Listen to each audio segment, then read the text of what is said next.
President Trump walking back his comments about the far-right group, the Proud Boys, last night. Here's what he told reporters this afternoon. I don't know who the Proud Boys are. I mean, you'll have to give me a definition because I really don't know who they are. I can only say they have to stand down, let law enforcement do their work. Law enforcement will do the work more and more. As people see how bad this radical liberal Democrat movement is and how weak, the law enforcement's going to come back stronger and stronger. But again, I don't know who Proud Boys are, but whoever they are, they have to stand down, let law enforcement do their work. NBC News reporter Ben Collins joining me now. Ben, in spite of the fact that the president saying now that he doesn't know who the Proud Boys are, you have new reporting that the Proud Boys are celebrating after Trump's debate call out. Tell us how the president's comments of stand back, stand by are energizing this far-right extremist group. Yeah, they are. This is the best day of their lives. They have been waiting for this for 4 years since they began as an organization to get tacit approval from the government to go and fight the people that they want to fight. Part of initiation of being a Proud Boy, the fourth step, the very last step, is to go commit violence on behalf of the cause. And their cause is to go and fight back against people who don't like their mission, which is, what they call Western chauvinism. Basically, the white and male establishment that built this country in their eyes shouldn't be messed with. And they view Donald Trump as sort of a savior in this mission. To hear their name come out of Donald Trump's mouth in such a public way, to them, that was an enormous victory, and they spent all day celebrating it. Ben, are you hearing, is it only the Proud Boys? Are you hearing more reaction from other extremist groups today? Yeah, it's all over the web. Neo-Nazi groups are also really into this today. They say that this is, the call for the civil war that they've been wanting for a long period of time. So it's not this larger strategy to invoke a civil war that they have wanted for a while. The Daily Stormer, which is one of the biggest white nationalist publications in the world, said, we were wavering in Donald Trump, but not anymore. He wants the civil war to come, and now we have to step up. All right, so Ben, let's even just say that the president is correct here, that he doesn't know who the Proud Boys are. FBI Director Christopher Wray has warned about white supremacist violence making up the majority of domestic terrorism. Even if unintentionally, could the president's comments here be interpreted as marching orders that could actually lead to violence? Well, they're being interpreted as marching orders by the people who would march down the street. It's frankly implausible, if not impossible, that the president doesn't know who the Proud Boys are and all this stuff. This is what he said about David Duke 4 years ago. He doesn't know who David Duke is and all this stuff.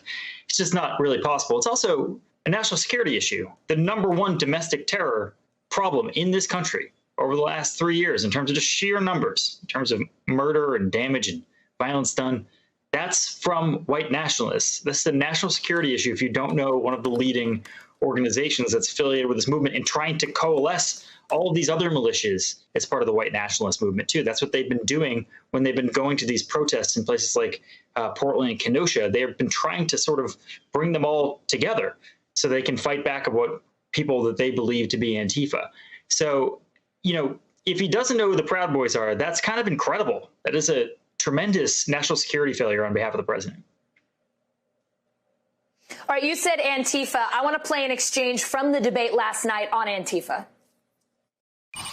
This is a FBI director. This is a left-wing white supremacist. Antifa's an idea, not an organization. Oh, you got it. Not malicious. That's what his FBI director said. Well, then you know what? No, we're done, sir. We're moving on to the next. We're moving to advice in your administration. That's not an idea. Everybody in your administration tells you the truth has a bad idea. Can I tell you what? You have no ideas. Antifa is a dangerous radical gentlemen, group. We're now moving on to the Trump and Biden records. They'll overthrow you. When a president,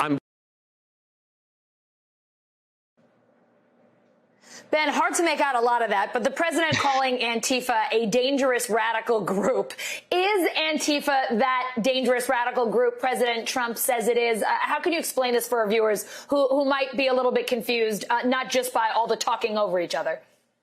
Well, Donald Trump's FBI director is correct. it is, in fact, an ideology and not a specific group of people that meet up and have meetings and all this other stuff. A lot of white nationalist groups do meet up and have meetings and talk through strategy and stuff. Antifa isn't like that. It's like a guidebook for radicals, which can, by the way, be extremely violent and bad, as the president said. A lot of Antifa members or people who ascribe themselves to that ideology are leaning towards violence in a lot of cases. However, it's just not organized in the way that white supremacy is. And the FBI director has said that for that reason.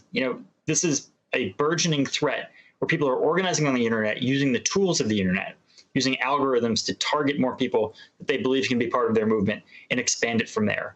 I lived through last summer. I remember waking up every weekend and wondering if a white supremacist was going to shoot up a mall. I remember the sinking feeling in my heart, having to go to 4chan and 8chan and looking through just piles of white supremacy over and over to finally find a manifesto that's been posted by a white nationalist telling other people to take up arms. I know that this is real. I've seen it. I've seen some horrific stuff. The fact that the president can't even bring himself to denounce that is really something else.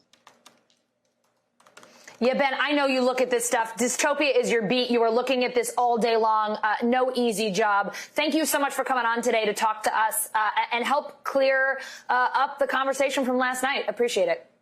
Cool. Thank you, Allison.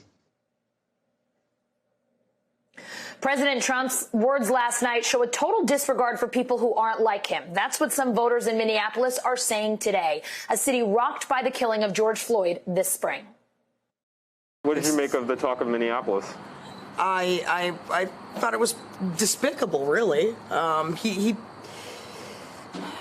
doesn't care about the people who are dying. He doesn't care about the black men and women who are dying unfairly by police brutality. The death of George Floyd was a tragedy, and it's a moment of reckoning for all of us. And I think you also saw that in Donald Trump's presentation today.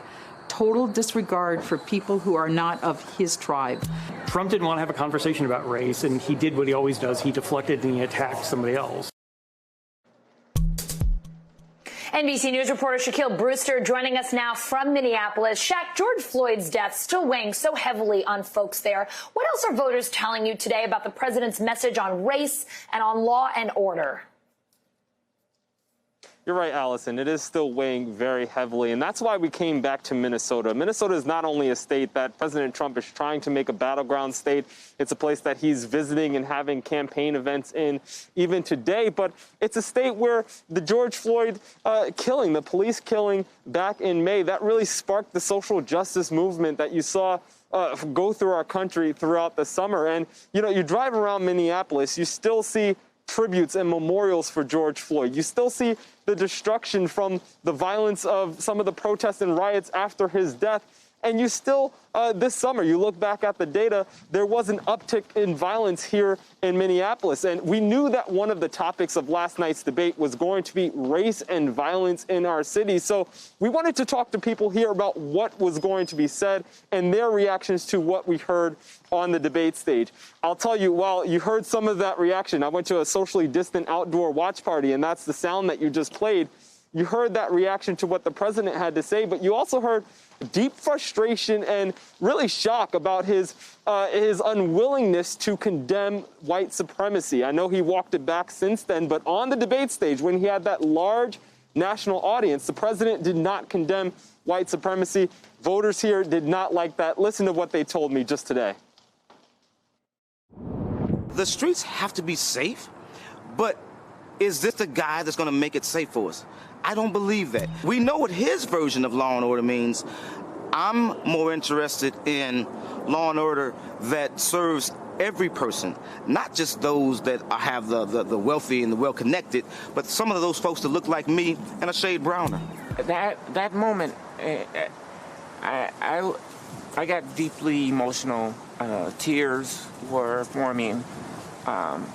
To hear a so-called leader in our country make that kind of statement is,